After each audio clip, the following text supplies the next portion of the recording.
एक बार फिर से आप सबका मेरे चैनल प्रभु से प्रीति में बहुत बहुत स्वागत है। आप सब जानते ही होंगे कि 17 अक्टूबर 2020 से शारदीय नवरात्र प्रारंभ हो रहे हैं। इन 9 दिनों में माँ दुर्गा की पूजा, व्रत और हवन आदि किए जाएंगे। लेकिन आपको इस दौरान कुछ जरूरी बातों का ध्यान भी रखना चाहिए।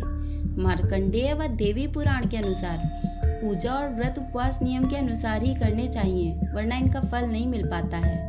पुराणों के अनुसार इन 9 दिनों में पूरे संयम से रहना चाहिए और इंद्रियों पर नियंत्रण रखना चाहिए। ऐसा करने से आध्यात्मिक और शारीरिक शक्ति तो बढ़ती ही है, माँ दुर्गा भी प्रसन्न होती हैं। तो आइए जानते हैं कि इन दिनों में पूजा कैसे करनी चाहिए और किन खास बातों का ध्यान रखना चाहिए। सबसे पहली बात जो हमें ध्यान रखनी है वो ये है कि नवरात्रि के पहले दिन 9 दिनों के व्रत व पूजन का संकल्प लें। इसके लिए सीधे हाथ में जल लेकर उसमें चावल, फूल, एक सुपारी व सिक्का रखें। हो सके तो किसी ब्राह्मण को इसके लिए बुलाएं, नहीं तो अपनी कामना पूर्ति के लिए आप स्वयं ही मन में संकल्प लें और माता जी के चरणों में हाथ के जल को छोड़ दें। अगर 9 दिन व्रत रखने की शक्ति ना हो तो पहले, चौथे व 8वें दिन उपवास जरूर करना चाहिए। पूजा स्थल में माँ दुर्गा, सरस्वती और माँ लक्ष्मी के चित्रों अथवा मूर्ति की स्थापना करके फूलों से सजा करके उनका पूजन करें। व्रत में सुबह जल्दी उठकर नहाना चाहिए। घर की सफाई करके घर में गंगा जल छिड़कें। उसके बाद माता रानी की पूजा करें। माता को ताजे पानी व दूध से स्नान कराएं। उसके बाद उन्हें कुमकुम, चंदन, अक्षत, फूल और अन्य सुगंधित चीज़ों को अर्पित करके पूजा करें। फिर मिठाई का भोग लगाकर आरती करें। नवरात्रि के पहले ही दिन घी या तेल का दीपक पूजा स्थल पर जलाएं। इस बात का विशेष ध्यान रखना चाहिए कि वो दीपक 9 दिन तक बुझे नहीं। इसे अखंड ज्योति कहते हैं और ये बहुत ही शुभ होती है। इस बात का ध्यान भी रखिएगा कि इन दिनों माँ की पूजा करने के बाद ही फलाहार करना है। अन्न का सेवन निषेध होता है। यदि संभव हो तो नमक का सेवन भी मत करिए। उसके बाद पूरा दिन मन ही मन माँ का ध्यान करते रहें। यदि आप नौकरी पेशा नहीं हैं और घर पर ही रहते हैं, अर्थात आपके पास पर्याप्त समय है, तो भजन कीर्तन भी कर सकते हैं। शाम को पुनः माँ की पूजा आरती करने के बाद फलाहार करें। यदि संभव हो तो नवरात्रि में माता जी की पूजा करने के बाद प्रतिदिन एक कन्या को भोजन करा के दक्षिणा दें। नवरात्रि के दौरान तामसिक भोजन नहीं करना चाहिए, मतलब इन 9 दिनों में लहसुन, प्याज, मांसाहार तथा जूठा भोजन नहीं करना चाहिए।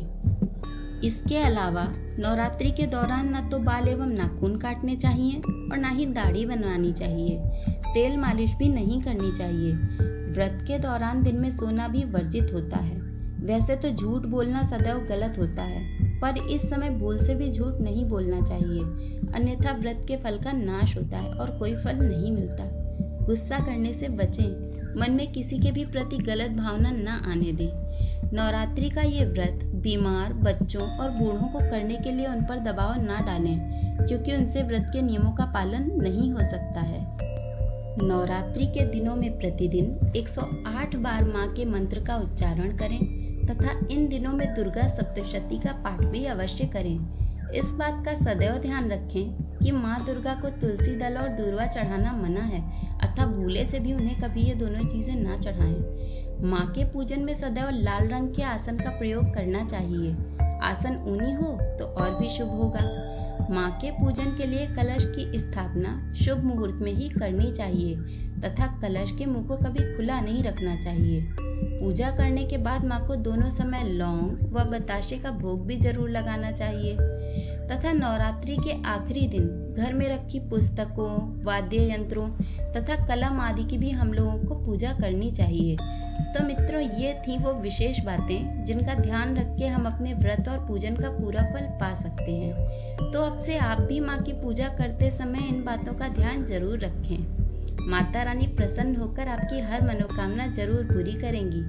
आज का वीडियो यहीं समाप्त करते हैं। अगर आपको वीडियो में दी गई जानकारी अच्छी लगी हो तो वीडियो को लाइक एवं कमेंट करें तथा ऐसे और भी वीडियोस देखने के लिए हमारे चैनल को अभी सब्सक्राइब करें और बेल आइकन को प्रेस करें। मिलते हैं अगले वीडियो में, तब तक के लिए जय माता दी।